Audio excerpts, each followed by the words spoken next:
Makanya kalau gaji suamimu pas-pasan, jangan boros. Ibu mertua menertawakanku di depan seluruh keluarga besar, bertanya kapan aku dan suamiku sanggup membeli rumah. Maaf, Bu. 5 bulan yang lalu, kami sudah membeli rumah tunai seharga 12 miliar. Ibu tidak tahu? Tanyakan pada putri kesayangan ibu yang membuang undangan kami ke tempat sampah. Lalu suamiku berkata, kalau begitu, mulai hari ini uang bulanan 10 juta yang kutransfer tiap bulan untuk ibu, kuhentikan. Sebelum ceritanya dimulai, silahkan tulis di kolom komentar dari daerah mana saja teman-teman yang menonton cerita ini. Jangan lupa like dan subscribe agar channel ini bisa semakin berkembang dan bisa mempersembahkan cerita yang lebih menarik lagi. Matahari bersinar terik siang itu, seolah ikut memanaskan suasana hati Doni yang sedang mengendarai sepeda motor lamanya. Di boncengan belakang, Farida duduk dengan tenang sambil memegang kotak kado sederhana yang dibungkus kertas coklat rapi. Hijab yang dikenakannya berkibar pelan tertiup angin. Meski wajahnya tampak damai, Doni tahu istrinya itu menyimpan gemuruh di dalam dada. Hari ini adalah hari syukuran rumah baru Yuki, adik perempuan Doni satu-satunya. Undangan itu sebenarnya tidak pernah sampai ke tangan mereka secara resmi, hanya sebuah pesan singkat dari sepupu jauh yang bertanya jam berapa mereka akan datang. Namun, sebagai kakak tertua, Doni merasa wajib hadir untuk menjaga keutuhan keluarga, meskipun ia tahu kehadirannya seringkali tidak diharapkan atau hanya menjadi objek cemoohan. Motor Doni berhenti di depan sebuah rumah berpagar hitam yang dihiasi balon warna-warni. Rumah itu bertipe minimalis modern, terlihat baru dicat dengan warna abu-abu cerah. Halamannya dipenuhi mobil-mobil kerabat lain yang sudah datang lebih dulu. Doni harus memarkir motornya agak jauh, di ujung gang sempit yang becek sisa hujan semalam, karena area depan rumah sudah penuh sesak oleh kendaraan roda 4. Farida turun perlahan, merapikan gamisnya yang sederhana namun bersih. Ia tersenyum pada suaminya, mencoba memberikan kekuatan. Doni membalas senyuman itu dengan tatapan bersalah. Ia merasa belum bisa memberikan kemewahan seperti yang dimiliki adiknya, atau setidaknya itulah yang selalu didengungkan oleh ibunya. Mereka berjalan kaki menuju gerbang rumah Yuki. Suara gelak tawa dan denting sendok garpu sudah terdengar dari luar. Aroma gulai kambing dan sate ayam menguar tajam. Begitu mereka melangkah masuk ruang tamu yang disulap menjadi area prasmanan, suasana mendadak senyap selama beberapa detik. Mata-mata para tante, om, dan sepupu tertuju pada pasangan suami istri yang baru datang itu. Namun, keheningan itu segera pecah oleh suara lantang seseorang yang sangat mereka kenal. Ibu Marta muncul dari arah dapur dengan kebaya brokat berwarna emas yang mencolok. Wajahnya dipoles riasan tebal, dan lehernya dililit kalung emas yang cukup besar. Ia melihat Doni dan Farida, lalu matanya menyipit, memindai penampilan mereka dari ujung kaki hingga ujung kepala. Tidak ada pelukan hangat atau sapaan rindu. Kalimat pertama yang keluar dari mulut Ibu Marta adalah komentar pedas tentang pakaian mereka. Lihat siapa yang datang, seru Ibu Marta dengan suara yang sengaja dikeraskan agar seluruh ruangan mendengar. Anak sulungku dan istrinya akhirnya sampai juga. Ibu kira kalian tidak jadi datang karena malu tidak punya mobil. Lihat tuh, keringat Doni sampai bercucuran begitu. Makanya, kalau cari kerja itu yang benar, biar bisa beli mobil ber-AC seperti suami Yuki. Beberapa kerabat tertawa kecil, menutup mulut mereka dengan tisu. Doni hanya menunduk, menyalami tangan ibunya dengan takzim. Farida melakukan hal yang sama, mencium punggung tangan wanita tua itu meski hatinya terasa nyeri. Farida menyodorkan kado yang dibawanya. Ini ada sedikit kenang-kenangan untuk rumah baru Yuki, Bu, ucap Farida lembut. Ibu Marta menerima kado itu dengan ujung jari, seolah jijik memegangnya. Ia menimbangnya sebentar, lalu meletakkannya begitu saja di atas tumpukan kado lain tanpa membukanya. Pasti isinya sprei murah atau set gelas diskonan lagi. Simpan saja di sana, nanti biar pembantu yang bereskan, kata Ibu Marta ketus, lalu segera berbalik memunggungi mereka untuk menyapa tamu lain yang terlihat lebih kaya. Yuki keluar dari kamar utama dengan wajah berseri-seri. Ia mengenakan gaun selutut yang memamerkan perhiasan barunya. Saat melihat Doni, ia hanya melambai sekilas tanpa mendekat. Hei Kak Doni, Kak Farida. Makan saja ya, ambil sendiri. Maaf aku sibuk banget nih melayani tamu VIP dari kantor suamiku, ujar Yuki sambil berlalu cepat menuju sekelompok orang berpakaian necis di sudut ruangan. Doni mengajak Farida duduk di kursi plastik di bagian belakang, dekat dengan pintu dapur yang pengap. Mereka mengambil makanan secukupnya. Nasi yang mereka telan terasa seperti kerikil karena suasana yang tidak nyaman itu. Sepanjang acara, telinga mereka panas mendengar Ibu Marta yang terus-menerus memuji Yuki. Ibu Marta berkeliling dari satu meja ke meja lain, menceritakan betapa suksesnya Yuki dan suaminya yang bisa membeli rumah seharga 800 juta rupiah di usia muda. Setiap pujian untuk Yuki selalu diakhiri dengan sindiran halus maupun kasar yang ditujukan kepada Doni. Puncaknya terjadi saat acara potong tumpeng selesai. Ibu Marta berdiri di tengah ruangan, meminta perhatian semua orang. Ia memegang gelas berisi sirup merah, mengangkatnya tinggi-tinggi layaknya sedang melakukan bersulang di pesta mewah. Wajahnya merah padam karena kegembiraan yang berlebihan. Ia meminta Yuki dan suaminya berdiri di sampingnya. Bapak-bapak, ibu-ibu, keluarga besar yang saya cintai, ucap Ibu Marta lantang. Hari ini saya sangat bangga. Putri bungsu saya, Yuki, telah membuktikan bahwa dia adalah anak yang paling berbakti dan paling sukses. Di usianya yang baru 25 tahun, dia sudah bisa membelikan ibunya kenyamanan dan membeli rumah megah ini. Ini baru namanya anak tahu diri, tidak seperti yang lain. Mata Ibu Marta melirik tajam ke arah sudut ruangan tempat Doni dan Farida duduk. Semua kepala pun ikut menoleh ke arah yang sama. Doni meletakkan piringnya, tangannya mengepal di bawah meja. Farida mengusap punggung tangan suaminya, mencoba menenangkan. Namun, Ibu Marta belum selesai. Ia sepertinya menikmati panggung yang ia ciptakan sendiri. Ibu Marta berjalan beberapa langkah mendekati meja Doni, suaranya semakin meninggi. Doni, dengar ibu baik-baik. Kapan giliranmu punya rumah sendiri? Sudah 5 tahun menikah, masih saja numpang di kontrakan petak yang bau got itu. Istrimu ini, si Farida, kerjanya apa saja di rumah? Makanya kalau gaji pas-pasan jangan boros. Jangan cuma bisa dandan pakai hijab gaya-gaya tapi tidak bisa atur duit suami. Lihat adikmu, dia pintar cari uang, pintar atur uang. Ruangan itu hening sejenak, sebelum akhirnya meledak dalam tawa. Saudara-saudara sepupu Doni tertawa geli, ada yang menggelengkan kepala meremehkan. Ucapan Ibu Marta dianggap lelucon segar bagi mereka yang tidak tahu duduk perkaranya. Mereka mengira Doni memang suami yang tidak becus dan Farida adalah istri yang boros. Tawa itu terdengar seperti sayatan pisau di telinga Doni. Wajahnya panas. Ia bukan marah karena dihina miskin, tapi ia tidak terima istrinya, Farida, yang selama ini hidup hemat dan tidak pernah menuntut apa-apa, dituduh boros di depan umum. Doni hendak berdiri untuk membela diri, tapi Farida menahannya. Namun kali ini, genggaman tangan Farida bukan untuk menahan Doni agar diam. Genggaman itu terasa kuat, penuh keyakinan. Farida menatap Doni, memberikan isyarat melalui sorot matanya yang tajam namun tenang. Farida perlahan berdiri. Bunyi gesekan kursi plastik terdengar nyaring di lantai keramik, menghentikan sisa-sisa tawa di ruangan itu. Farida berdiri tegak. Ia merapikan ujung jilbabnya dengan anggun. Tidak ada raut sedih atau malu di wajahnya. Yang ada hanya ketenangan yang mencekam. Ia menatap lurus ke mata Ibu Marta yang berdiri 3 meter di depannya. Bu, kata Farida.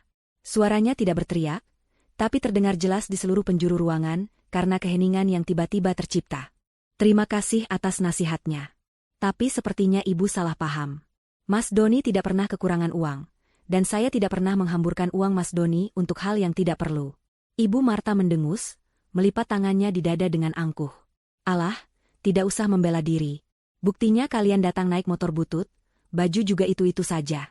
Kalau tidak miskin dan boros, lalu apa namanya? Pelit? Farida tersenyum tipis. Senyum yang sangat dingin. 5 bulan yang lalu, kami sudah membeli rumah, Bu. Bukan rumah petak, dan bukan kontrakan. Kami membeli rumah tunai, tanpa cicilan, seharga 12 miliar rupiah di kawasan elit Bukit Golf. Kalimat itu meluncur mulus. Sederhana, namun efeknya seperti bom yang meledak dalam mode senyap. Tidak ada yang langsung merespons. Otak mereka mencoba mencerna angka 12 miliar yang baru saja diucapkan oleh wanita sederhana di hadapan mereka. Musik latar pesta yang sayup-sayup terdengar seolah berhenti mendadak.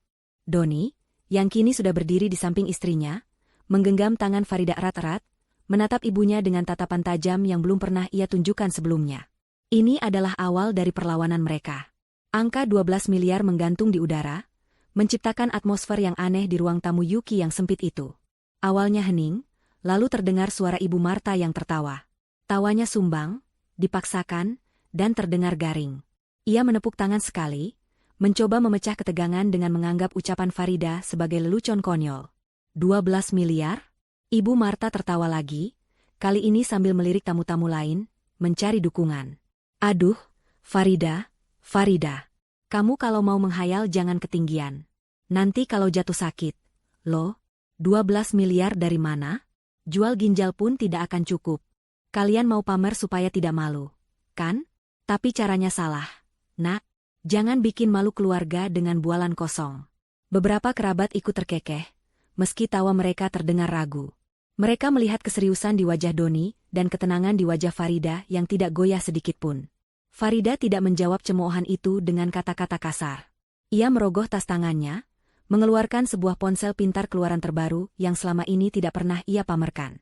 Tanpa banyak bicara, Farida berjalan menuju televisi pintar berukuran 50 inci yang terpajang bangga di dinding ruang tamu Yuki. Televisi itu sedang menampilkan slide foto prewedding Yuki.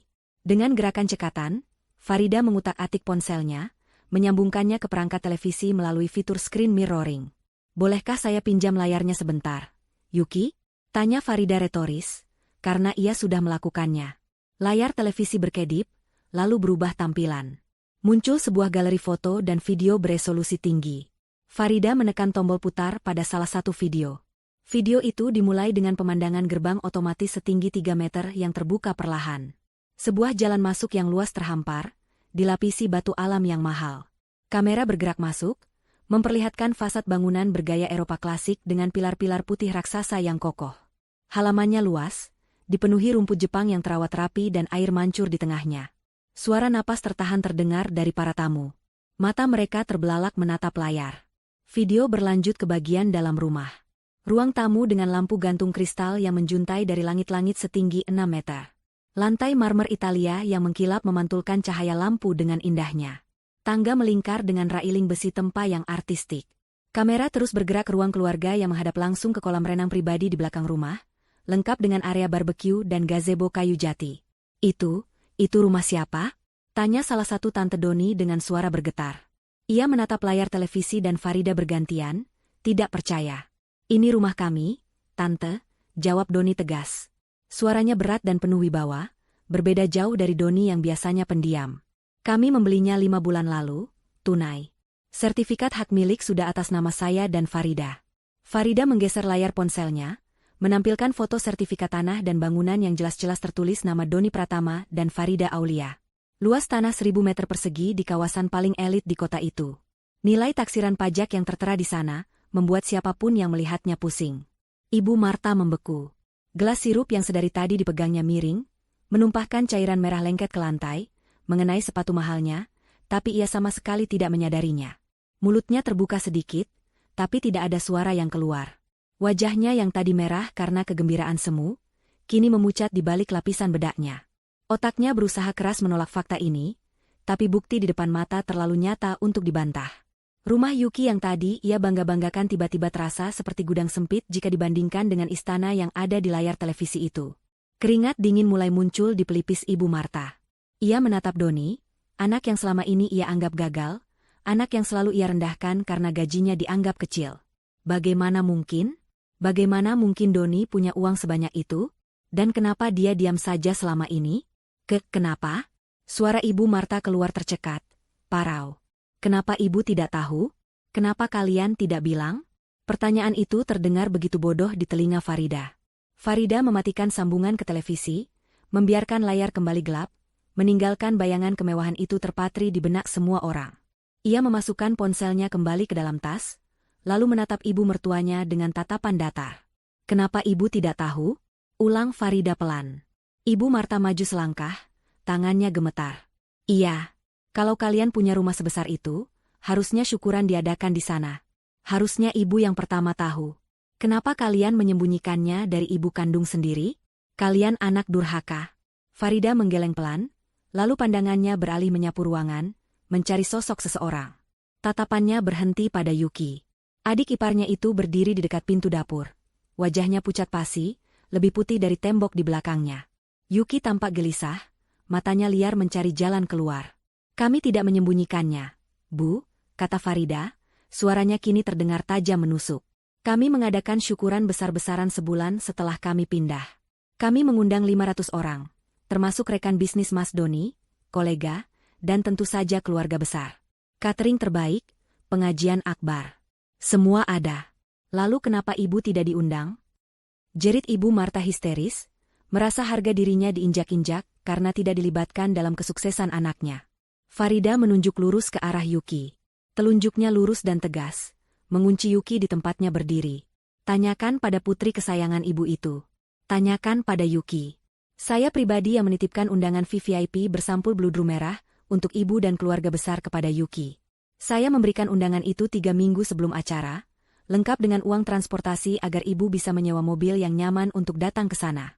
Semua mata kini beralih menatap Yuki. Yuki gemetar hebat. Ia mundur selangkah, menabrak meja prasmanan hingga sendok sayur jatuh bergemerincing. Ibu Marta menoleh kaku ke arah putri bungsunya. Yuki, apa benar itu? Yuki gagap, keringat bercucuran di dahinya. Enggak itu, mungkin Mas Doni salah. Jangan bohong, Yuki, bentak Doni keras. Suara Doni menggelegar, membuat Yuki tersentak. Aku punya rekaman CCTV saat Farida memberikan undangan itu padamu di kafe. Dan aku juga tahu apa yang kamu lakukan setelah keluar dari kafe itu. Kamu membuang undangan itu ke tempat sampah di parkiran. Kamu sengaja agar ibu tidak datang, agar ibu tidak tahu kami sukses, karena kamu takut ibu berhenti memujamu dan mulai melihat kami. Ruangan itu kembali hening, tapi kali ini keheningan yang penuh dengan ketegangan dan aroma skandal.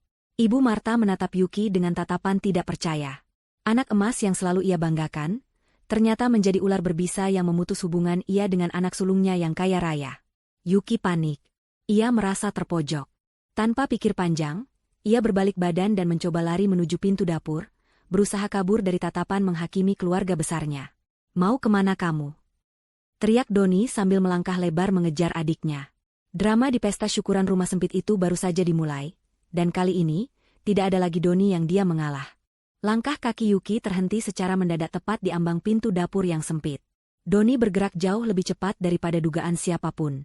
Tangan kekar Doni mencengkeram lengan atas adiknya dengan kekuatan yang cukup untuk menahan, namun tidak sampai menyakiti. Yuki tersentak hebat, tubuhnya mematung dengan napas yang memburu. Ia tidak berani menoleh ke belakang, takut menghadapi tatapan ratusan pasang mata yang kini menyorot punggungnya bagaikan lampu sorot di panggung pesakitan. Suasana pesta yang tadinya meriah kini berubah menjadi arena pengadilan terbuka yang menegangkan. Aroma masakan yang lezat mendadak terasa mual di perut Yuki. Ia tahu tidak ada lagi tempat untuk bersembunyi. Doni menarik pelan lengan adiknya, memaksa Yuki memutar tubuh menghadap kembali ke ruang tengah.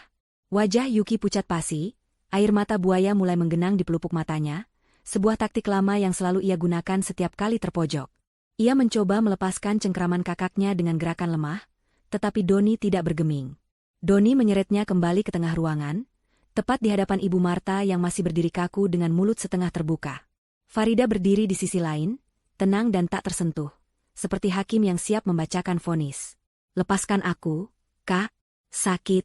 Rengek Yuki dengan suara yang dibuat seolah-olah ia adalah korban penganiayaan. Ia melirik ibunya, mengirimkan sinyal permintaan tolong yang putus asa. Mendengar rengekan putri kesayangannya, naluri membela diri Ibu Marta bangkit kembali. Ia melangkah maju, menepis tangan Doni dari lengan Yuki dengan kasar. Matanya melotot marah pada anak sulungnya. Apa-apaan kamu ini, Doni? Jangan kasar sama adikmu. Dia perempuan. Lagi pula soal undangan itu pasti hanya salah paham. Mungkin Yuki lupa memberikannya karena saking sibuknya mengurus pembangunan rumah ini. Namanya juga manusia, tempatnya salah dan lupa. Jangan dibesar-besarkan. Doni menatap ibunya dengan pandangan tak percaya. Rasa kecewa yang selama ini ia pendam seolah meluap menembus batas kesabarannya. Pembelaan ibunya terdengar sangat tidak masuk akal. Sebuah penyangkalan buta yang menyedihkan. Doni tertawa getir, suara tawanya terdengar kering dan menyakitkan. Lupa, Bu? Lupa membuang undangan VVIP ke tempat sampah? Lupa kalau kakaknya sendiri ingin membahagiakan ibunya? Ibu selalu saja membela dia, bahkan saat buktinya sudah jelas di depan mata. Ibu Marta tidak mau kalah. Ia berkacak pinggang, berusaha mengembalikan wibawanya yang sempat runtuh gara-gara video rumah mewah tadi. Sudah, cukup. Ibu tidak mau dengar lagi. Hari ini hari bahagia Yuki. Jangan rusak suasana dengan cerita karangan istrimu itu. Kalau kalian memang kaya raya, ya syukur. Tapi jangan menuduh adikmu yang tidak-tidak. Dia sudah bekerja keras siang malam untuk bisa beli rumah ini, untuk membahagiakan ibu. Doni menggelengkan kepala, napasnya terdengar berat. Ia menatap Yuki yang kini berlindung di balik punggung ibunya sambil sesenggukan. Pemandangan itu membuatnya muak. Ia sadar, Bicara dengan hati nurani sudah tidak mempan lagi di keluarga ini. Satu-satunya bahasa yang mereka mengerti adalah bahasa uang. Doni menegakkan punggungnya, menatap ibunya dan Yuki bergantian dengan tatapan dingin yang belum pernah mereka lihat sebelumnya. Baiklah kalau ibu menganggap ini salah paham, kata Doni, suaranya turun 1 oktav, menjadi lebih dalam dan mengancam. Ibu bilang Yuki bekerja keras untuk membahagiakan ibu? Ibu bilang Yuki pintar mengatur uang? Kalau begitu, mulai detik ini, biar Yuki yang menanggung semua kebutuhan ibu sendirian. Ruangan itu hening, menunggu kelanjutan kalimat Doni. Ibu Marta mengernyitkan dahi, tidak mengerti arah pembicaraan anaknya. Maksudmu apa? Yuki memang sudah menanggung ibu selama ini. Doni menarik napas panjang, lalu mengucapkan kalimat yang akan mengubah nasib keluarga itu selamanya. Maksudku adalah, mulai hari ini, jam ini, menit ini, uang bulanan 10 juta rupiah yang selalu aku transfer setiap tanggal 1, aku hentikan secara total. Tidak akan ada lagi 1 rupiah pun yang keluar dari rekeningku untuk kalian. Silakan nikmati hasil kerja keras Yuki yang ibu banggakan itu. Pernyataan itu menggantung di udara selama beberapa detik. Para tamu undangan saling berbisik, terkejut dengan nominal yang disebutkan. 10 juta rupiah per bulan bukanlah jumlah yang sedikit, apalagi untuk ukuran kota kecil itu. Itu adalah gaji manajer tingkat atas. Namun, reaksi yang paling mengejutkan justru datang dari Ibu Marta. Wajah Ibu Marta berubah dari marah menjadi bingung. Ia menatap Doni dengan mata melotot, lalu berteriak dengan nada tinggi yang melengking. Uang apa? Jangan mengigau kamu. 10 juta apa? Kamu tidak pernah kasih ibu uang 10 juta.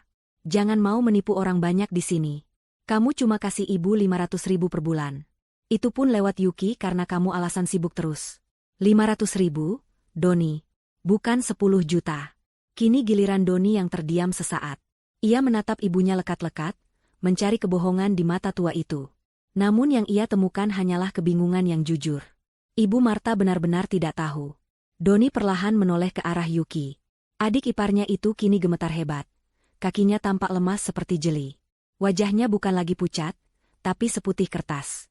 Yuki menunduk dalam-dalam, menghindari tatapan mata Doni, mata ibunya, dan mata Farida. Farida, yang sejak tadi dia mengamati, melangkah maju. Ia berdiri di samping suaminya, menatap Yuki dengan sorot mata penuh belas kasihan namun tegas. Jadi begitu ceritanya, gumam Farida pelan namun cukup keras untuk didengar lingkaran inti keluarga itu. Pantas saja ibu selalu marah-marah bilang kami pelit. Pantas saja ibu selalu membandingkan Mas Doni dengan Yuki. Ibu Marta menatap Doni dan Farida bergantian, napasnya memburu. Pikirannya kacau. Apa maksud kalian? Siapa yang bohong di sini? Doni, kamu jangan asal bicara ya. Mana buktinya kamu kasih 10 juta? Jangan cuma omong kosong. Doni tidak menjawab dengan kata-kata.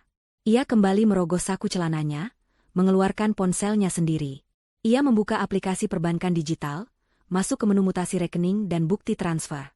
Dengan langkah lebar, ia mendekati ibunya, menyodorkan layar ponsel itu tepat di depan wajah Ibu Marta. Cahaya layar ponsel itu menjadi satu-satunya kebenaran di tengah kesimpangsiuran drama keluarga tersebut. Lihat ini, Bu, kata Doni tegas sambil menunjuk deretan angka di layar. Tanggal 1 bulan ini, transfer ke rekening Yuki Anggraini, 10 juta rupiah. Berita transfer, uang bulanan ibu. Tanggal 1 bulan lalu, transfer ke rekening Yuki Anggraini, 10 juta rupiah. Berita transfer, uang bulanan ibu dan obat. Tanggal 1-2 bulan lalu, sama. 3 bulan lalu, sama. Doni terus menggulir layar ke bawah, memperlihatkan riwayat transfer yang panjang dan konsisten. Selama 3 tahun terakhir, Bu. Selama 3 tahun, sejak bisnisku mulai naik, aku selalu mengirim 10 juta setiap bulan ke rekening Yuki. Kenapa ke rekening Yuki?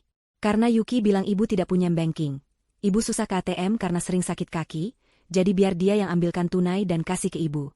Yuki bilang dia yang akan mengurus segala kebutuhan ibu, bayar listrik, air, dan belanja pasar pakai uang itu.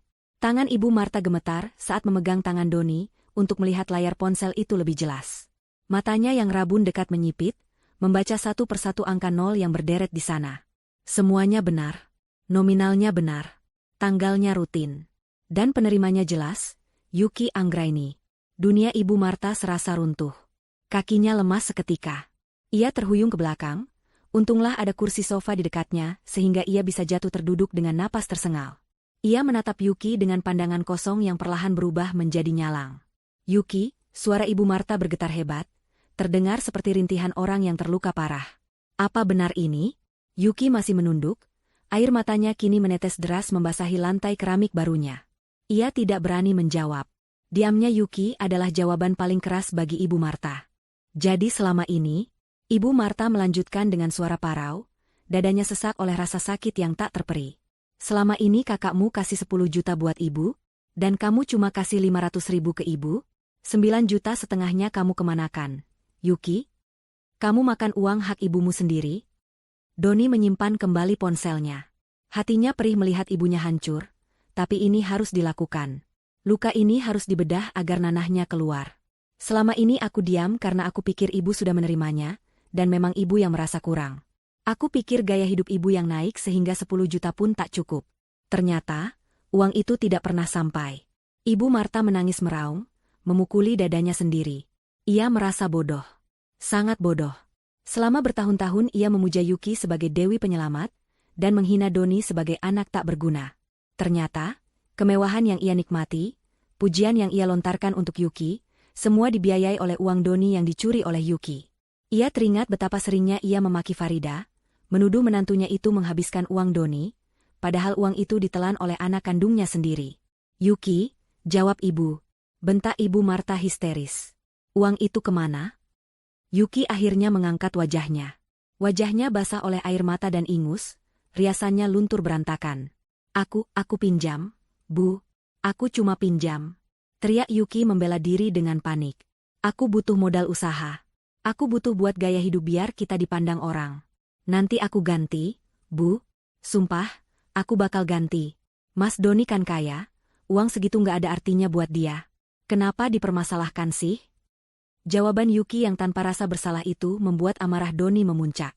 Ia tidak menyangka adiknya bisa begitu serakah dan tidak punya hati nurani. Mempermasalahkan?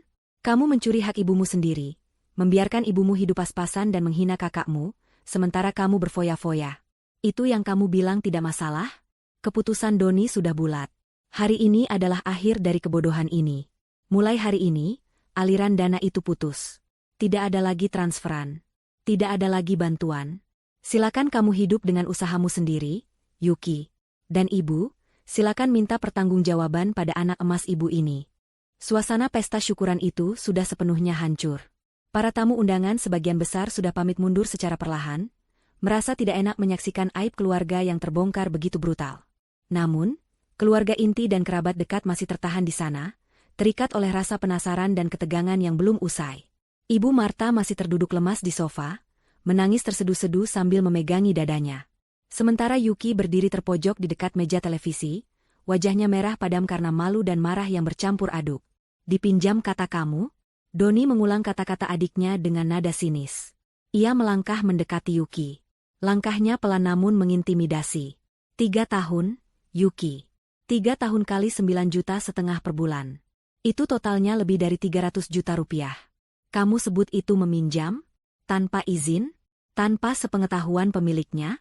Itu namanya mencuri. Penggelapan. Yuki menggeleng panik. Enggak. Aku enggak mencuri. Aku keluarga kalian. Masa sama adik sendiri hitung-hitungan? Pelit banget sih jadi kakak. Lagi pula aku pakai uang itu buat kebaikan kok. Buat beli baju bagus biar ibu nggak malu punya anak gembel. Buat traktir teman-teman biar koneksi luas. Doni tertawa hambar. Alasan macam apa itu? Buat ibu? Ibu bahkan pakai baju lama yang warnanya sudah pudar kalau tidak ada acara. Kamu yang gonta-ganti baju tiap minggu. Mata Doni tiba-tiba tertuju pada sebuah tas tangan mewah bermerek internasional yang tergeletak di atas meja konsol di samping Yuki. Tas itu berwarna hitam mengkilap dengan logo emas yang sangat khas. Doni tahu persis merek itu karena Farida pernah melihatnya di majalah tapi tidak jadi membeli, karena merasa terlalu mahal dan tidak perlu. Tas itu harganya puluhan juta. Doni menyambar tas itu dengan cepat sebelum Yuki sempat mencegahnya. Jangan. Itu tasku. Kembalikan. Teriak Yuki histeris, berusaha merebut tas itu kembali. Ia mencakar lengan Doni, tapi Doni tidak peduli. Ia mengangkat tas itu tinggi-tinggi, menjauhkannya dari jangkauan Yuki yang pendek. Tas ini, Doni mengamati tas itu dengan teliti. Baunya masih seperti kulit baru. Ini tas asli, kan? Bukan KW? Harganya pasti di atas 50 juta. Dari mana kamu dapat uang buat beli ini, Yuki? Dari gaji suamimu yang katamu manajer tapi gajinya UMR? Atau dari uang, pinjaman, yang kamu ambil dari hak ibu? Bukan urusanmu. Balikin. Yuki melompat-lompat frustrasi. Doni tidak menggubris. Ia membuka resleting tas itu dengan kasar. Ia menumpahkan isinya ke atas meja. Lipstik, bedak, dompet, kunci mobil, dan beberapa lembar kertas truk belanjaan berhamburan keluar. Doni mengaduk-aduk tumpukan barang itu dengan kasar, mencari sesuatu yang bisa menjadi bukti lebih lanjut. Farida mendekat, membantu suaminya memilah kertas-kertas yang berserakan. Mata Doni menangkap sebuah amplop kop surat berlogo bank swasta ternama. Ia mengambilnya dan membuka isinya. Yuki membelalakan mata, wajahnya semakin ketakutan. Itu surat perjanjian kredit rumah.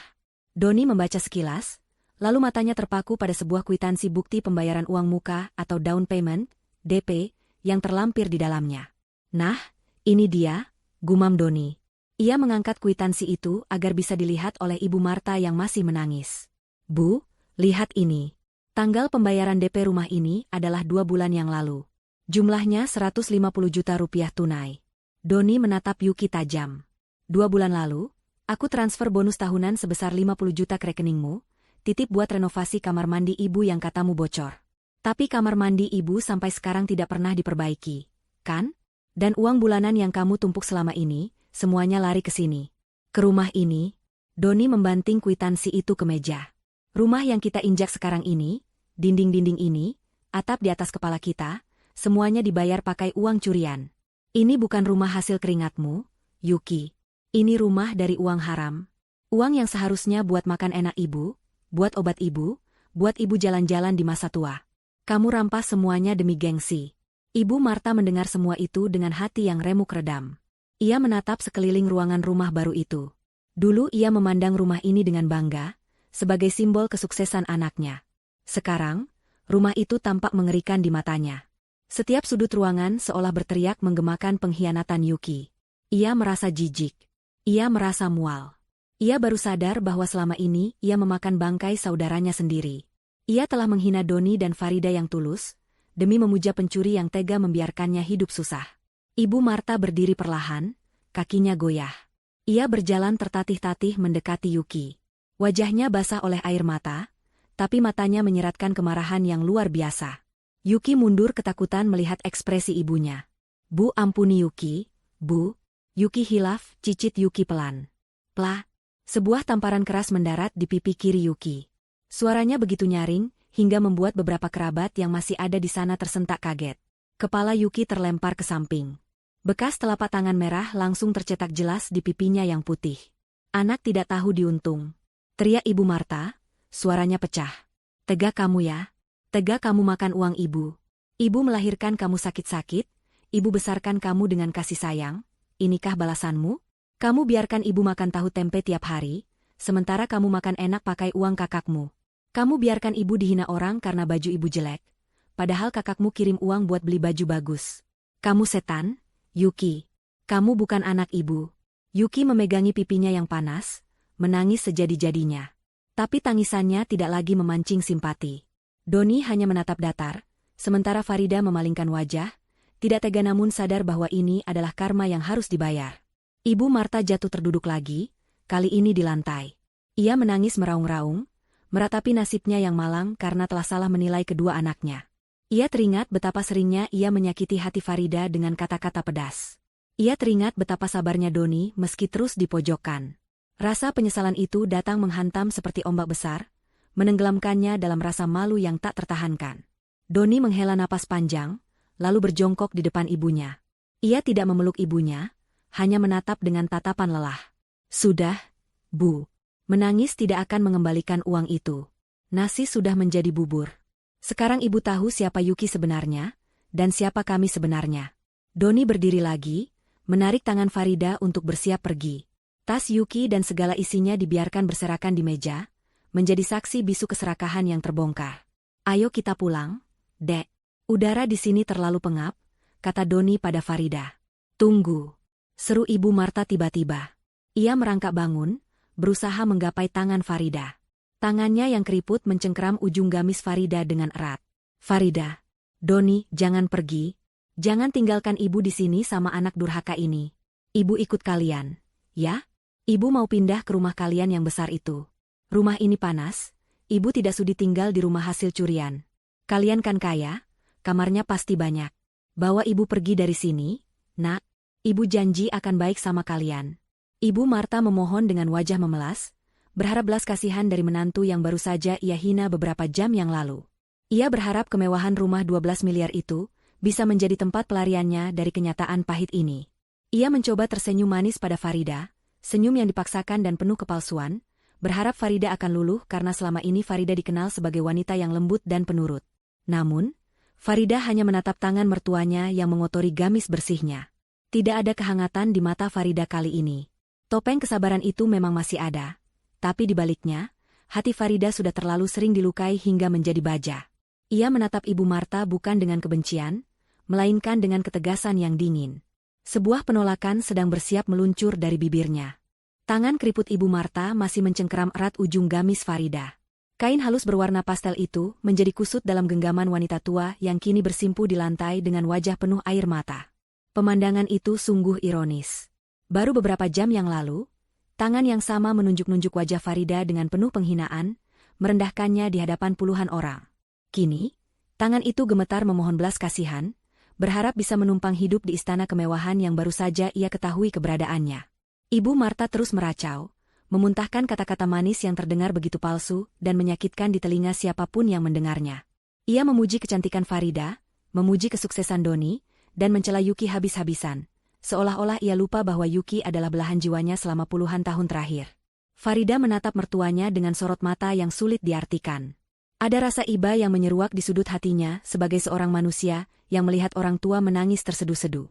Namun, ingatan masa lalu segera menamparnya kembali ke realitas. Farida teringat bagaimana Ibu Marta pernah meludahi masakan yang ia buat dengan susah payah hanya karena kurang garam. Ia teringat saat Ibu Marta mengusirnya dari ruang keluarga karena ada tamu penting, mengatakan bahwa penampilan Farida yang sederhana akan membuat malu keluarga.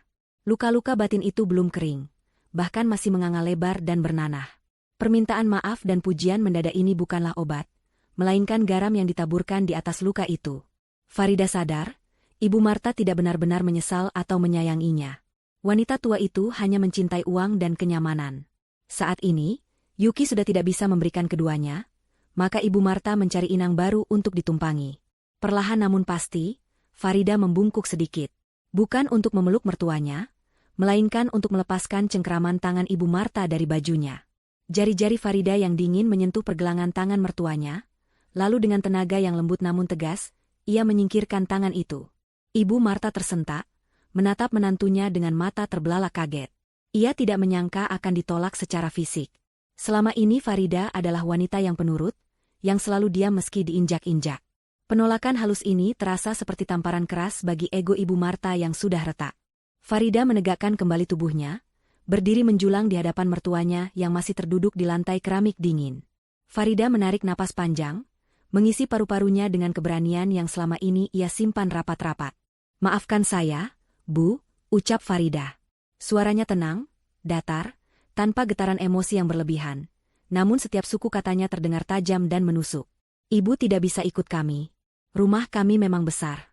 Ada 7 kamar tidur, ada paviliun tamu, bahkan ada kamar khusus untuk asisten rumah tangga yang lebih bagus daripada kontrakan kami dulu.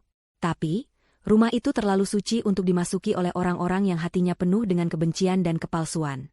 Ibu Marta ternganga. Ia mencoba menyela, tapi Farida mengangkat tangannya, meminta mertuanya untuk diam dan mendengarkan. Farida belum selesai. Ia ingin menuntaskan semua beban yang mengganjal di dadanya selama 5 tahun pernikahan ini. Ia menatap lurus ke dalam mata Ibu Marta, membiarkan mertuanya melihat betapa dalamnya rasa sakit yang telah ia torehkan. "Ibu ingat apa yang ibu katakan saat saya keguguran anak pertama kami 2 tahun lalu?" tanya Farida. Suasana ruangan yang hening menjadi semakin mencekam. Doni di sampingnya menunduk, tangannya mengepal menahan amarah saat kenangan pahit itu diungkit kembali. "Ibu bilang, itu hukuman Tuhan karena saya pembawa sial. Ibu bilang rahim saya kering dan tidak berguna, sama seperti dompet suami saya.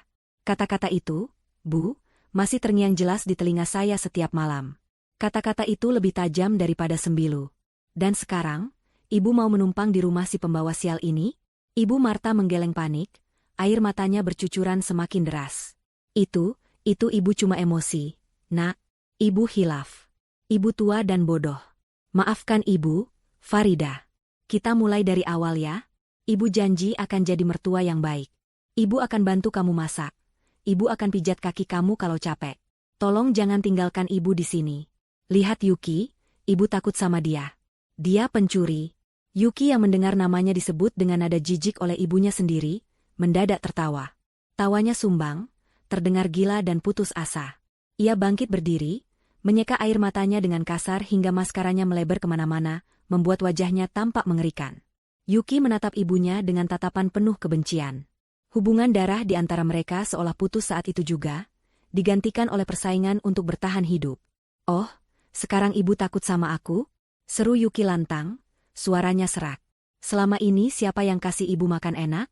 Siapa yang belikan ibu obat mahal? Siapa yang ajak ibu jalan-jalan ke mall tiap akhir pekan? Aku, Bu. Aku pakai uang itu buat senangkan ibu juga.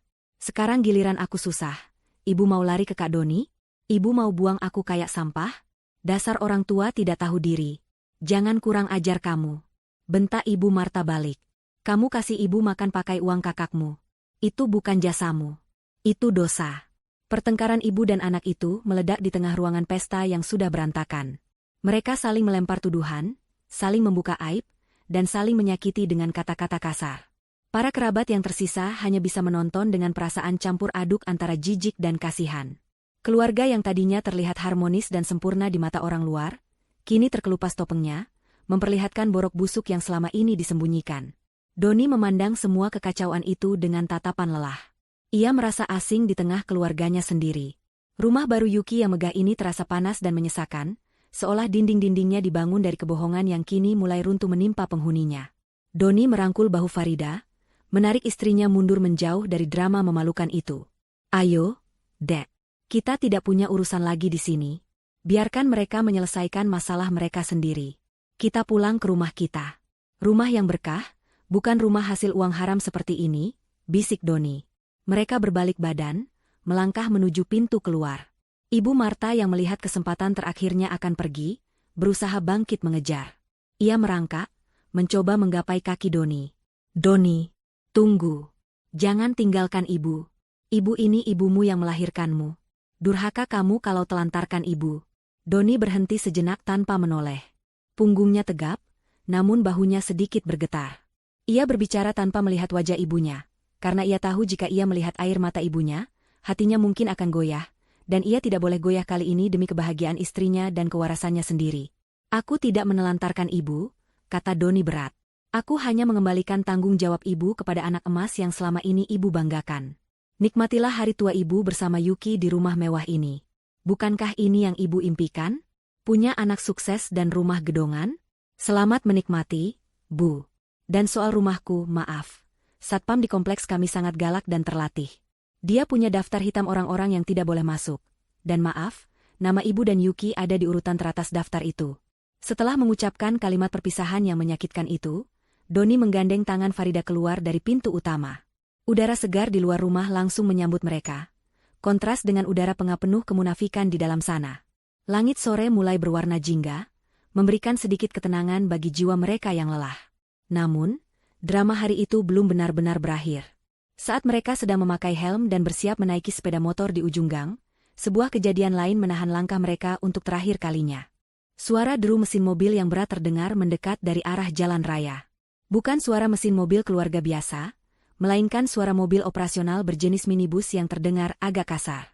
Sebuah mobil van berwarna gelap dengan stiker logo sebuah bank swasta di pintunya, berhenti mendadak tepat di depan pagar rumah Yuki, menghalangi jalan keluar bagi tamu-tamu lain yang hendak pulang. Pintu mobil itu terbuka dengan kasar, dan keluarlah 3 orang pria berbadan tegap mengenakan kemeja safari berwarna gelap. Wajah mereka keras, tanpa senyum, dan memancarkan aura intimidasi yang kuat. Salah satu dari mereka membawa sebuah map tebal berwarna merah, sementara yang lain membawa gulungan lakban besar berwarna kuning dan hitam. Kedatangan mereka menarik perhatian semua orang yang masih berada di halaman rumah Yuki. Bisik-bisik tetangga mulai terdengar riuh. Doni yang baru saja menyalakan mesin motornya, mematikannya kembali. Ia tahu betul siapa orang-orang ini dan apa tujuan mereka. Ia menatap Farida, memberikan isyarat untuk menunggu sebentar. Ia ingin memastikan dugaannya benar, sekaligus melihat akhir dari sandiwara kesuksesan adiknya. Ketiga pria itu melangkah masuk ke halaman rumah tanpa permisi. Langkah mereka tegas menuju pintu utama yang masih terbuka lebar. Di dalam rumah, pertengkaran antara Ibu Marta dan Yuki mendadak berhenti saat bayangan ketiga pria besar itu menutupi cahaya matahari yang masuk lewat pintu. Yuki yang melihat kedatangan mereka langsung membelalakan mata. Wajahnya yang tadi merah karena marah, kini kembali pucat pasi, seolah darah di tubuhnya tersedot habis. Ia mengenali seragam itu. Ia mengenali logo di map merah itu. Itu adalah mimpi buruk yang selama ini ia hindari dengan cara gali lubang tutup lubang. Selamat siang. Apakah benar ini kediaman Ibu Yuki Anggraini? Tanya pria yang memegang map dengan suara bariton yang menggema di seluruh ruangan. Ia tidak menunggu jawaban, matanya langsung menyapu ruangan dan berhenti pada sosok Yuki yang gemetar di sudut. Yuki mundur perlahan, bibirnya bergetar hebat. Saya ada apa ya, Pak? Tanya Yuki dengan suara mencicit seperti tikus terjepit.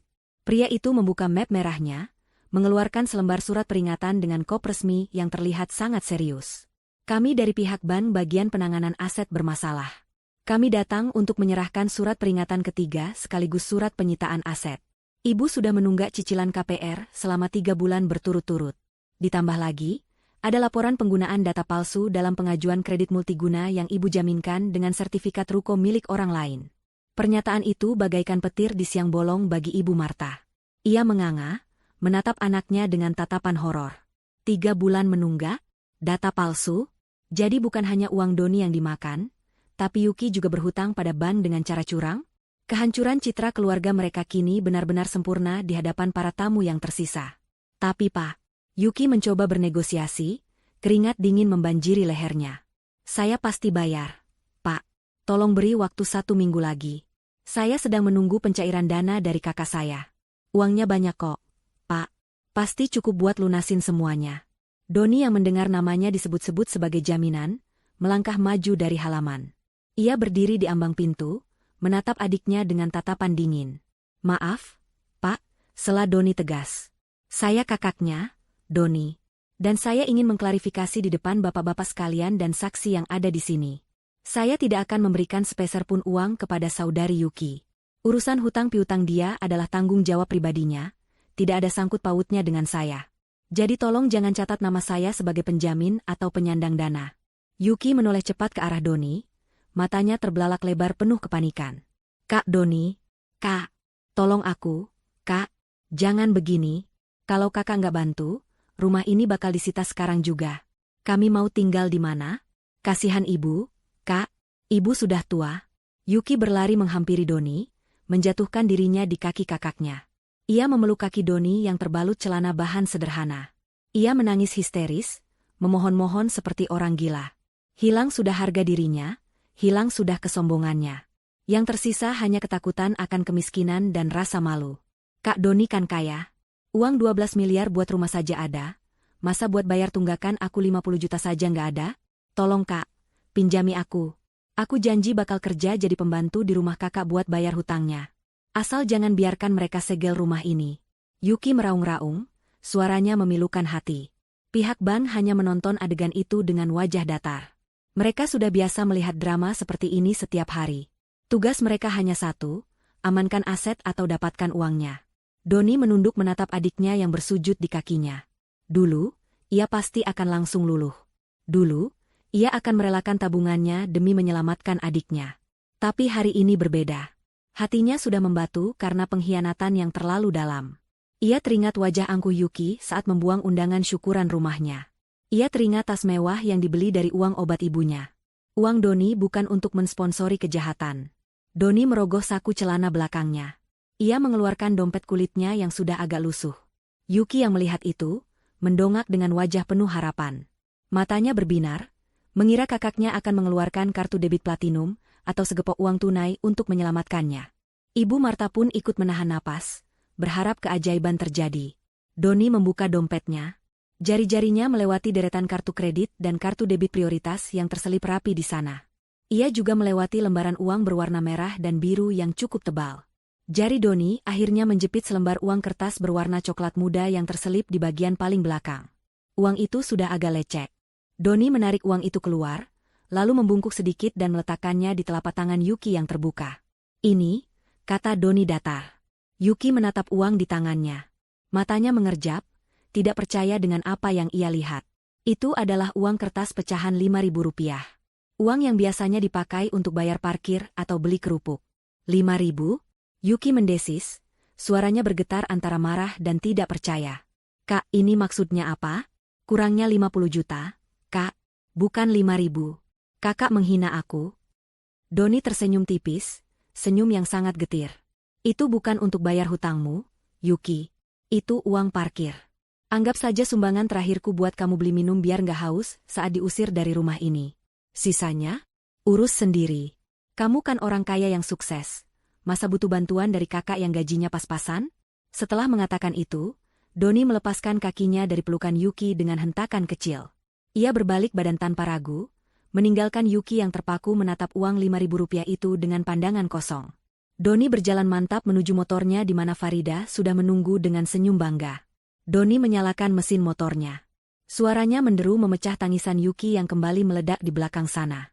Pihak bank mulai bergerak, mengeluarkan lakban kuning hitam dan mulai menempelkannya di kaca jendela depan rumah sebagai tanda penyitaan. Pesta syukuran itu berakhir dengan tragedi yang sempurna. Doni dan Farida melaju pergi meninggalkan kompleks perumahan itu, meninggalkan masa lalu mereka yang kelam, menuju masa depan yang cerah di istana mereka yang sesungguhnya. Di belakang mereka, langit semakin gelap, seolah merestui runtuhnya kesombongan keluarga yang lupa daratan itu. Gerbang otomatis setinggi 3 meter yang terbuat dari besi tempah hitam dengan ornamen emas perlahan terbuka tanpa suara, menyambut kedatangan mobil SUV hitam milik Doni dan Farida. Setelah meninggalkan kekacauan di rumah Yuki yang kini telah disegel oleh pihak bank, suasana yang menyambut mereka di kompleks perumahan Bukit Golf ini bagaikan bumi dan langit. Tidak ada suara teriakan, tidak ada drama, dan tidak ada tatapan mata yang menghakimi. Hanya ada deretan pohon palem raja yang melambai tertiup angin sore, dan jalanan aspal mulus yang bersih dari debu. Doni menghela napas panjang, seolah melepaskan beban berat yang selama ini menindih dadanya saat mobil memasuki halaman rumah mereka yang luas. Air mancur di tengah taman depan menyemburkan air jernih yang berkilauan ditimpa cahaya lampu taman yang baru saja menyala otomatis karena sensor senja. Mereka turun dari mobil dan disambut oleh keheningan yang menenangkan. Rumah itu berdiri megah dengan pilar-pilar putih yang kokoh, memancarkan aura kewibawaan yang tidak terbantahkan. Begitu memasuki ruang utama, udara sejuk dari pendingin ruangan sentral langsung membelai kulit mereka, membawa aroma terapi lavender yang dipasang Farida untuk memberi efek relaksasi. Lantai marmer Italia yang mereka pijak terasa dingin dan solid. Kontras sekali dengan lantai keramik rumah Yuki yang terasa panas oleh amarah beberapa jam yang lalu. Farida melepaskan hijabnya perlahan, menyampirkannya di gantungan, lalu duduk di sofa kulit empuk di ruang keluarga yang menghadap langsung ke kolam renang pribadi mereka. Air kolam yang biru tenang memantulkan bayangan bulan yang mulai naik, menciptakan pemandangan yang seharusnya romantis jika saja hati mereka tidak sedang berkecamuk. Doni duduk di samping istrinya, menyandarkan kepalanya ke bahu Farida. Ia tidak berkata apa-apa, tapi Farida tahu suaminya sedang berduka. Duka bukan karena kehilangan uang, melainkan karena kehilangan ilusi tentang keluarga yang harmonis. Farida mengelus rambut suaminya dengan lembut. Malam itu, mereka makan malam berdua di meja makan panjang yang terbuat dari kayu jati utuh. Hidangan sederhana berupa sup buntut dan nasi hangat rasa jauh lebih nikmat daripada prasmanan mewah di pesta Yuki tadi. Mereka makan dalam diam, menikmati kedamaian yang mahal harganya ini.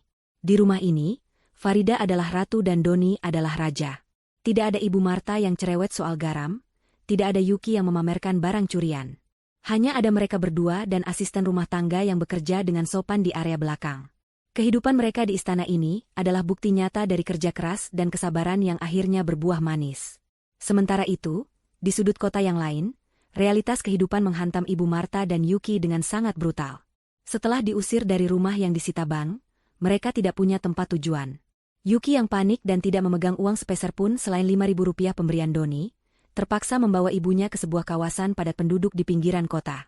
Mereka menyewa sebuah kamar kos sempit berukuran 3x3 meter dengan kamar mandi luar yang harus berbagi dengan penghuni lain. Uang sewanya didapat dari menjual anting emas terakhir yang masih melekat di telinga Ibu Marta. Kamar itu pengap, berbau lembab, dan dindingnya dipenuhi bercak jamur. Kasurnya tipis dan sudah kempes di tengah, membuat punggung tua Ibu Marta sakit seketika saat mencoba berbaring. Suara bising kendaraan dari jalan raya dan teriakan tetangga kos yang sedang bertengkar menembus dinding tipis kamar itu, membuat kepala Ibu Marta berdenyut nyeri. Ia menatap langit-langit kamar yang penuh sarang laba-laba dengan tatapan kosong. Baru tadi pagi ia merasa seperti nyonya besar di istana putrinya, kini ia terdampar di tempat yang lebih buruk dari gudang rumah Doni. Yuki duduk di pojok kamar sambil memeluk lutut, masih menangis sesenggukan. Wajahnya berantakan, dan gaun pestanya yang mahal kini tampak konyol di tengah kemelaratan itu. Perut mereka mulai berbunyi karena lapar, tapi tidak ada makanan. Uang hasil jual anting hanya cukup untuk bayar sewa seminggu, dan membeli 2 bungkus nasi kucing yang sudah dingin. Pertengkaran pun tidak terelakkan. Ibu Marta yang lapar dan stres mulai menyalahkan Yuki. Ia mengomel panjang lebar tentang betapa bodohnya Yuki yang tidak becus mengatur uang, dan berani menipunya selama bertahun-tahun. Yuki yang sedang tertekan tidak terima disalahkan terus-menerus. Ia balik membentak ibunya, mengatakan bahwa tuntutan gaya hidup Ibu Marta lah yang membuatnya nekat korupsi uang Doni. Suara mereka meninggi, memenuhi ruangan sempit itu dengan sumpah serapah. Malam itu, mereka tidur saling memunggungi di atas kasur sempit yang keras, dilingkupi rasa benci dan penyesalan yang terlambat. Hari-hari berikutnya menjadi neraka bagi mereka. Yuki tidak bisa bekerja karena ijazahnya tertinggal di dalam rumah yang disita, dan ia terlalu malu untuk keluar kamar. Ibu Marta yang biasa hidup enak, kini harus mencuci bajunya sendiri dengan air sumur yang keruh, karena mereka tidak mampu bayar jasa binatu. Seminggu berlalu dengan penderitaan yang semakin mencekik. Ibu Marta tidak tahan lagi.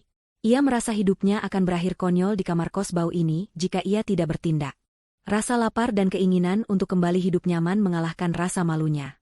Diam-diam, saat Yuki sedang tidur siang karena kelelahan menangis, Ibu Marta keluar dari kos. Ia berjalan kaki tertatih-tatih menuju jalan raya, lalu menggunakan sisa uang receh terakhirnya untuk naik angkutan umum menuju kawasan elit Bukit Golf. Perjalanan itu sangat jauh dan melelahkan bagi wanita seusianya.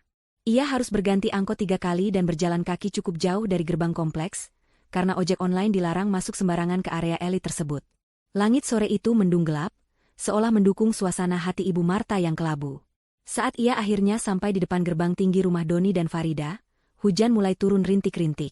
Ibu Marta memandang rumah itu dari balik jeruji besi gerbang. Rumah itu tampak lebih megah dari video yang ia lihat di pesta. Lampu-lampu tamannya mulai menyala, memberikan kehangatan yang kontras dengan tubuhnya yang mulai menggigil kedinginan. Ia melihat mobil Doni terparkir di dalam, menandakan anak dan menantunya ada di rumah. Harapan membuncah di dadanya.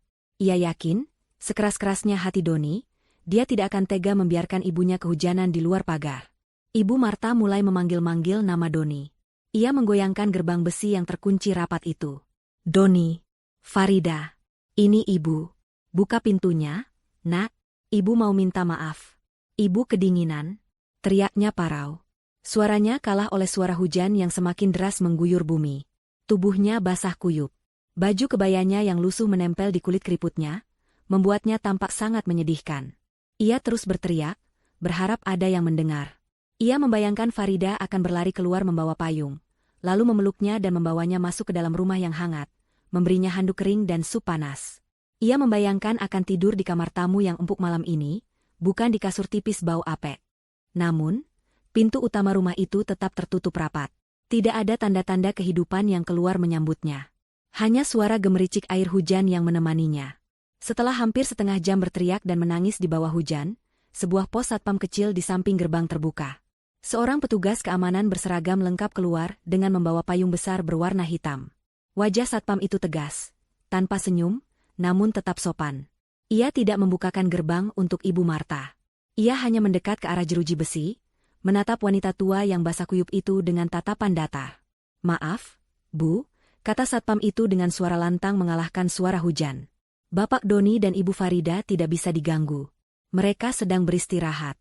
Ibu Marta mencengkeram besi gerbang dengan tangan gemetar.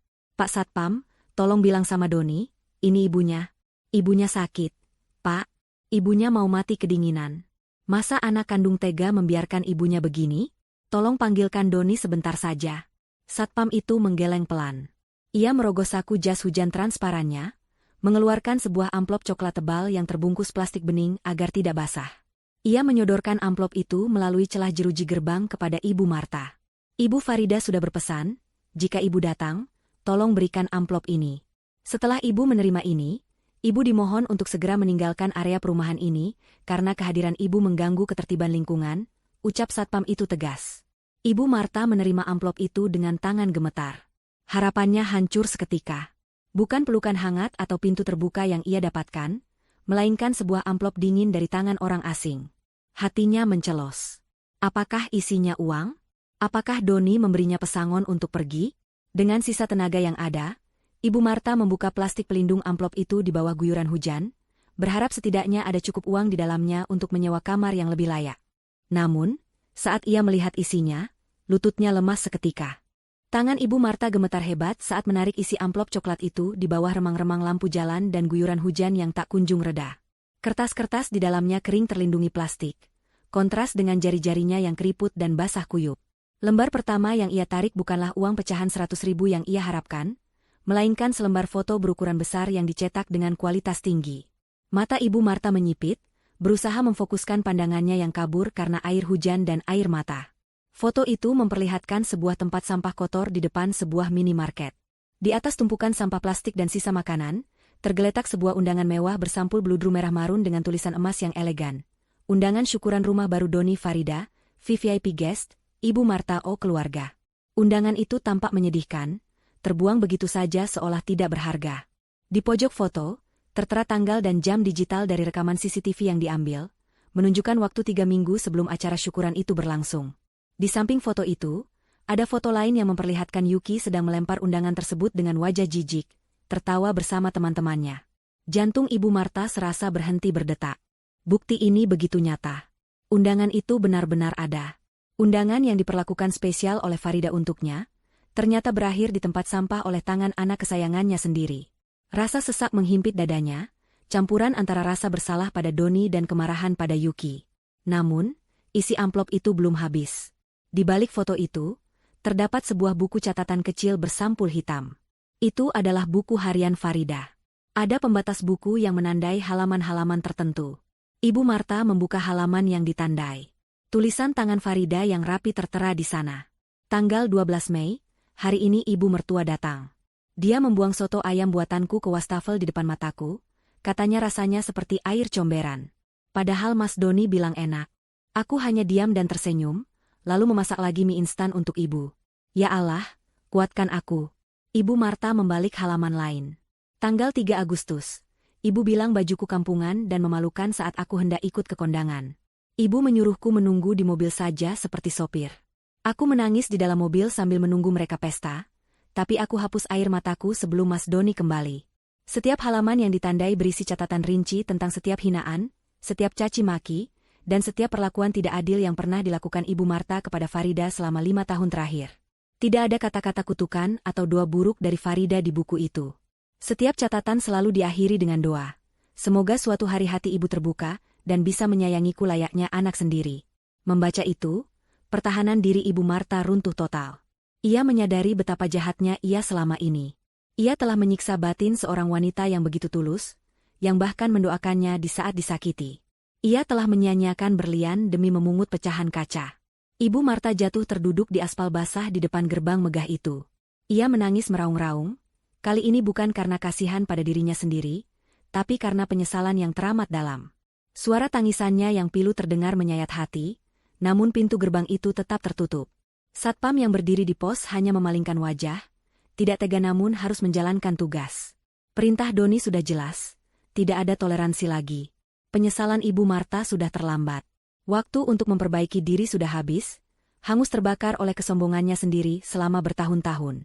Dengan langkah gontai dan jiwa yang hancur, Ibu Marta akhirnya menyeret kakinya meninggalkan kawasan elit itu, kembali ke kegelapan malam yang dingin. Sementara itu, di kamar kos sempit yang pengap, Yuki sedang menghadapi teror yang berbeda. Sejak ibunya pergi diam-diam, Yuki tidak bisa tenang. Ponselnya terus berdering tanpa henti. Layar ponselnya dipenuhi notifikasi pesan, ancaman dari nomor-nomor tidak dikenal. Bayar hutangmu atau kami datang. Jangan lari, kami tahu posisi Anda. Foto Anda akan kami sebar sebagai penipu. Yuki gemetar hebat di pojok kamar. Karena terdesak kebutuhan hidup dan gaya hidup yang tidak bisa ia rem, Yuki nekat meminjam uang dari 10 aplikasi pinjaman online ilegal sekaligus dalam seminggu terakhir. Ia menggunakan data palsu dan kontak darurat palsu, berharap bisa menutup lubang hutangnya nanti jika Doni luluh. Namun Doni tidak luluh, dan bunga pinjaman itu membengkak gila-gilaan dalam hitungan hari. Yuki merasa seperti tikus yang terperangkap dalam labirin api. Tiba-tiba, terdengar suara motor berhenti di depan kos-kosan, diikuti suara langkah kaki berat yang banyak. Jantung Yuki berdegup kencang. Ia mengira itu adalah debt collector yang akan mendobrak pintunya dan menghajarnya habis-habisan. Ia segera mematikan lampu kamar, bersembunyi di bawah kolong tempat tidur yang berdebu, menahan napasnya rapat-rapat. Pintu kamar kos diketuk dengan keras. Dok, dok, dok, buka pintu. Polisi. Suara tegas dan berwibawa terdengar dari luar, bukan suara preman penagih hutang. Mata Yuki terbelalak di kegelapan kolong kasur. Polisi? Kenapa polisi? Apakah karena pinjol? Pikirannya kacau balau. Karena tidak ada jawaban, pintu kayu tipis itu didobrak dengan mudah. Cahaya senter menyapu ruangan sempit yang berantakan itu. Beberapa petugas berseragam polisi masuk, diikuti oleh pemilik kos yang tampak ketakutan. Mereka memeriksa kamar mandi, lemari, dan akhirnya senter itu menyorot ke bawah kolong tempat tidur. Mata Yuki yang ketakutan bertemu dengan sorot lampu senter yang menyilaukan. Keluar. Kami tahu kamu di situ, Saudari Yuki Anggraini. Perintah salah satu petugas. Dengan tubuh gemetar dan lemas, Yuki merangkak keluar. Tangannya langsung ditarik dan diborgol.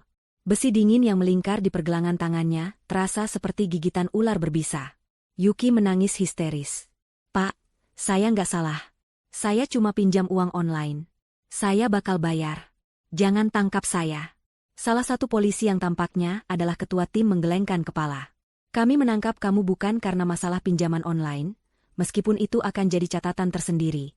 Kami memegang surat perintah penangkapan atas laporan saudara Doni Pratama, terkait kasus tindak pidana penggelapan dana dan penipuan yang dilakukan secara berlanjut selama 3 tahun dengan total kerugian mencapai 350 juta rupiah. Yuki ternganga. Kakinya lemas hingga ia nyaris ambruk jika tidak ditahan oleh petugas. Doni melaporkannya? Kakak kandungnya sendiri memenjarakannya? Ia tidak menyangka Doni akan setega itu. Ia pikir ancaman Doni di pesta itu hanya gertakan sambal. Ternyata, Doni benar-benar serius menegakkan keadilan, bahkan jika harus mengorbankan adiknya sendiri. Penggelapan dana adalah kasus kriminal murni, dan dengan bukti transfer yang lengkap, Yuki tidak akan bisa mengelak lagi. Bawa dia, perintah ketua tim. Yuki diseret keluar dari kamar kos kumuh itu, menuju mobil patroli yang menunggu di depan gang dengan lampu rotator biru yang berputar-putar, menjadi tontonan warga sekitar yang penasaran. Saat digiring masuk ke dalam mobil, Yuki melihat bayangan ibunya, Ibu Marta, yang baru saja pulang dengan baju basah kuyup berjalan tertatih-tatih di ujung gang. Mata mereka bertemu sejenak. Ibu Marta melihat anaknya diborgol dan dimasukkan ke mobil polisi. Yuki berteriak memanggil ibunya, "Bu, tolong Yuki, Bu." Tapi Ibu Marta hanya berdiri mematung di tengah hujan. Terlalu lelah, terlalu hancur, dan terlalu tidak berdaya untuk melakukan apapun. Ia hanya bisa menyaksikan buah hatinya dibawa pergi menuju jeruji besi, buah dari didikan manjanya yang salah selama ini. Malam itu menjadi malam paling kelam bagi Ibu Marta dan Yuki. Namun di kejauhan, di dalam rumah mewah yang hangat, Doni dan Farida akhirnya bisa tidur dengan nyenyak. Tahu bahwa keadilan telah ditegakkan dan masa depan mereka kini bersih dari parasit yang selama ini menggerogoti kebahagiaan mereka.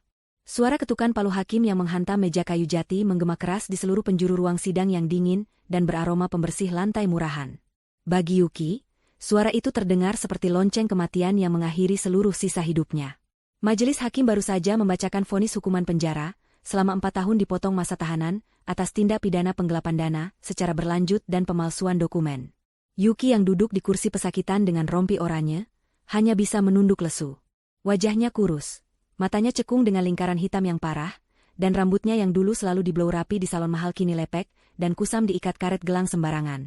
Tidak ada lagi sisa-sisa kemewahan yang dulu selalu ia banggakan.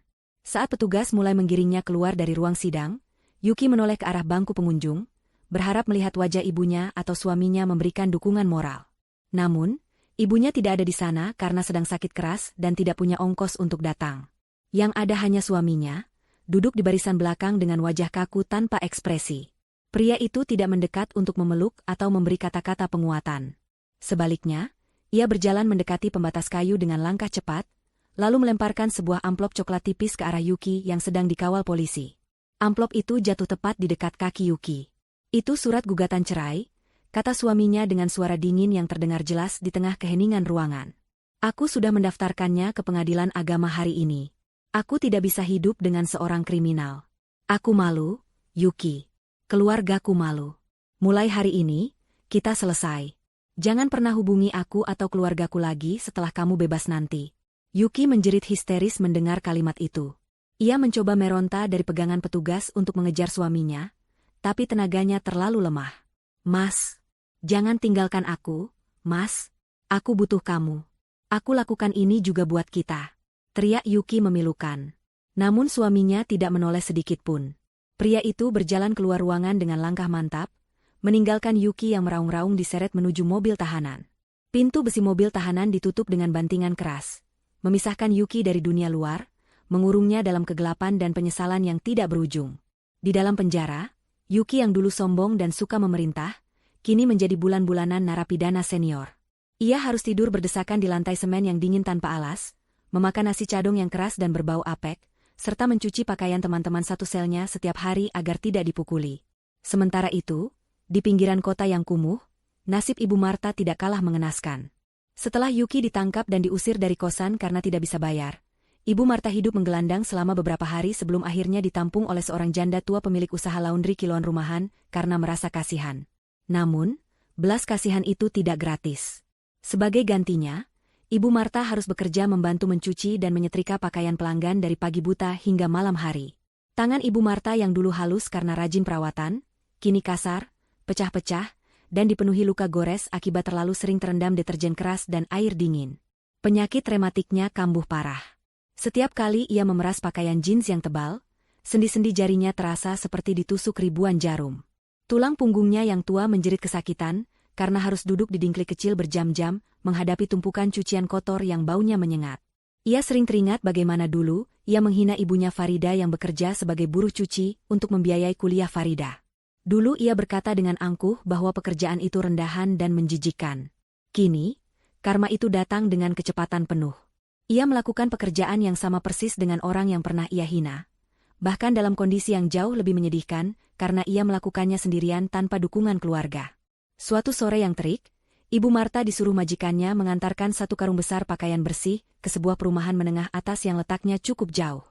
Ia tidak diberi uang transport, jadi ia harus berjalan kaki memanggul karung berat itu di bahunya yang ringkih. Napasnya tersengal-sengal, keringat membanjiri tubuhnya yang kurus kering. Kakinya menyeret sandal jepit yang sudah tipis sebelah. Saat sedang beristirahat sejenak di pinggir jalan raya yang sibuk untuk memijat kakinya yang bengkak, sebuah mobil sedan mewah berwarna hitam mengkilap melaju pelan karena terjebak lampu merah tepat di depannya. Kaca jendela belakang mobil itu perlahan turun setengah. Mungkin penumpangnya ingin mencari udara segar atau membuang tisu. Dari celah jendela itu, Ibu Marta melihat sosok wanita yang sangat ia kenal duduk di kursi penumpang yang nyaman. Wanita itu mengenakan gamis sutra berwarna lembut yang tampak sangat elegan. Wajahnya bersih bercahaya, dan ia sedang tertawa bahagia menanggapi candaan suaminya yang menyetir di depan. Itu adalah Farida dan Doni. Mereka tampak begitu serasi, begitu damai, dan begitu jauh dari jangkauan. Aura kebahagiaan memancar kuat dari dalam mobil itu, kontras dengan debu jalanan dan asap knalpot yang menyelimuti Ibu Marta. Mulut Ibu Marta terbuka, hendak meneriakkan nama anaknya. Doni, Farida, serunya parau, tangannya terangkat lemah berusaha melambai. Namun suaranya hilang tertelan deru mesin kendaraan lain. Farida yang sedang tersenyum, sekilas menoleh ke arah trotoar. Tatapan mereka bertemu selama 1 detik yang terasa abadi. Ibu Marta berharap Farida akan mengeninya, lalu menyuruh Doni berhenti dan menjemputnya. Namun, Farida hanya menatapnya dengan pandangan asing, seolah sedang melihat orang asing yang tidak penting di pinggir jalan, lalu perlahan menaikkan kembali kaca jendela mobilnya sampai tertutup rapat. Kaca mobil yang gelap itu memantulkan bayangan Ibu Marta yang dekil dan menyedihkan. Lampu lalu lintas berubah hijau, dan mobil mewah itu melaju pergi dengan mulus, meninggalkan Ibu Marta yang terpaku di trotoar sambil memeluk karung cucian kotor orang lain. Ia menangis tanpa suara di tengah keramaian kota, menyadari bahwa ia telah benar-benar terhapus dari kehidupan anak dan menantunya. 1 tahun kemudian, suasana di halaman belakang rumah mewah Doni dan Farida tampak begitu hidup dan hangat. Lampu-lampu gantung kecil berwarna kuning keemasan terpasang melintang di antara pepohonan, menciptakan suasana magis seperti di negeri dongeng. Meja-meja bundar ditata rapi dengan taplak putih bersih, dihiasi rangkaian bunga mawar segar yang harum. Malam itu adalah perayaan ulang tahun pernikahan ke-6 Doni dan Farida, sekaligus syukuran atas pencapaian bisnis Doni yang semakin meroket. Namun, berbeda dengan pesta pamer kekayaan yang dulu diadakan Yuki, pesta ini terasa sangat intim dan bersahaja meski kemewahannya tak bisa disembunyikan. Tamu yang diundang tidak terlalu banyak, hanya kerabat dekat yang benar-benar tulus, sahabat-sahabat lama yang setia menemani mereka dari nol, serta anak-anak yatim piatu dari panti asuhan yang rutin mereka santuni. Tidak ada pamer harta, tidak ada sindir-menyindir, dan tidak ada drama. Semua orang tertawa lepas, menikmati hidangan lezat yang disajikan dengan prasmanan berkelas. Doni, yang mengenakan kemeja batik sutra lengan panjang, berdiri di samping Farida yang tampil memukau dengan gaun muslimah berwarna sage green. Wajah Doni tampak lebih segar dan berisi dibandingkan setahun lalu, tanda bahwa ia hidup bahagia dan terurus dengan baik. Ia memegang mikrofon, menatap para tamu dengan senyum lebar. Terima kasih kepada teman-teman dan keluarga yang sudah hadir malam ini, ucap Doni tulus. Malam ini bukan tentang seberapa mahal makanan yang kami sajikan, atau seberapa besar rumah ini. Malam ini adalah tentang rasa syukur. Saya bersyukur memiliki istri seperti Farida, yang tetap berdiri tegak di samping saya saat badai paling keras menghantam, yang kesabarannya seluas samudra, dan yang mengajarkan saya bahwa kekayaan terbesar bukanlah uang di rekening, melainkan ketenangan hati dan keluarga yang saling menghormati. Doni menoleh ke arah Farida, menatap istrinya dengan tatapan memuja. Farida membalas tatapan itu dengan mata berkaca-kaca karena haru. Doni melanjutkan, dulu saya pikir, tugas laki-laki hanya mencari uang untuk membahagiakan semua orang, termasuk mereka yang tidak menghargai saya. Tapi saya belajar bahwa kita tidak bisa membahagiakan orang yang tidak pernah merasa cukup. Kita harus berani memangkas dahan yang busuk agar pohon kehidupan kita bisa tumbuh subur. Dan hari ini, di sini, saya merasa pohon itu sedang berbuah manis. Para tamu bertepuk tangan meriah. Beberapa sahabat Doni bersorak menggoda. Farida mengambil alih mikrofon sebentar. Dan saya juga ingin berterima kasih kepada Mas Doni. Karena ketegasannya lah, kita bisa menemukan kedamaian ini. Rumah ini hanyalah bangunan, tapi Mas Doni yang membuatnya menjadi surga, kata Farida lembut. Sementara pesta berlangsung dengan penuh sukacita di bawah langit malam yang cerah bertabur bintang, sebuah pemandangan kontras terjadi di tempat lain yang jauh dari sana. Di sebuah sel penjara yang sempit dan lembab, Yuki sedang berlutut di lantai semen yang kasar. Ia mengenakan seragam narapidana berwarna biru pudar yang sudah lusuh. Tangannya memegang kain pel kotor, digerakkan maju mundur untuk membersihkan lantai koridor penjara yang panjang. Seorang sipir wanita bertubuh besar berdiri mengawasi di belakangnya sambil memukulkan tongkat ke telapak tangan, siap membentak jika Yuki berhenti bekerja. Yuki berhenti sejenak untuk menyeka keringat di dahinya dengan punggung tangan. Punggungnya sakit luar biasa. Ia menatap keluar jendela kecil berjeruji besi di ujung koridor. Ia bisa melihat sedikit potongan langit malam yang sama dengan yang dilihat Doni dan Farida. Air mata Yuki menetes, jatuh bercampur dengan air sabun pel yang keruh di lantai. Ia teringat tanggal hari ini. Ia tahu ini adalah hari ulang tahun pernikahan kakaknya. Dulu, ia pasti akan diundang, makan enak sepuasnya, dan pulang membawa bingkisan mahal. Tapi sekarang, ia sendirian di sini, terbuang dan terlupakan. Bayangan wajah ibunya yang tua dan menderita, serta bayangan wajah Doni yang kecewa, terus menghantuinya setiap malam. Penyesalan itu datang menghimpit dadanya begitu kuat hingga ia sulit bernapas. Namun waktu tidak bisa diputar kembali. Ia harus menghabiskan 3 tahun lagi di neraka ini sebelum bisa melihat dunia luar, dunia yang mungkin sudah tidak menyisakan tempat baginya. Kembali ke rumah mewah di Bukit Golf, pesta sudah mulai usai. Para tamu satu persatu pamit pulang dengan membawa senyum puas. Doni dan Farida berdiri di balkon lantai 2, menatap sisa-sisa keramaian di taman bawah yang kini mulai sepi. Asisten rumah tangga mulai membereskan piring-piring kotor. Angin malam berhembus pelan, menyejukkan. Doni merangkul pinggang Farida, menariknya mendekat. "Kamu bahagia, Dek?" tanya Doni pelan. Farida menyandarkan kepalanya di dada bidang suaminya, mendengarkan detak jantung Doni yang stabil dan menenangkan. "Sangat bahagia, Mas. Lebih dari yang pernah aku bayangkan. Bukan karena rumah ini, tapi karena kita berhasil melaluinya tanpa kehilangan jati diri kita. Kita tidak menjadi jahat untuk membalas kejahatan mereka. Kita hanya menjadi tegas untuk melindungi diri kita sendiri." Doni mengecup puncak kepala Farida yang tertutup hijab. "Kamu benar. Darah memang lebih kental dari air. Tapi kadang air yang jernih dan menyejukkan jauh lebih baik daripada darah yang beracun. Hormat dan kesetiaan itu mahal harganya, dan tidak semua orang mampu membelinya, bahkan keluarga sendiri." Mereka berdua menatap ke langit, tersenyum penuh rasa syukur. Di atas sana, bulan bersinar terang benderang, seolah tersenyum merestui kebahagiaan mereka. Layar perlahan menggelap, Menutup kisah perjalanan panjang tentang kesabaran yang berbuah manis dan keserakahan yang membawa kehancuran. Sebuah pelajaran hidup telah tuntas disampaikan, bahwa pada akhirnya, setiap perbuatan akan kembali kepada pemiliknya dengan cara yang paling adil.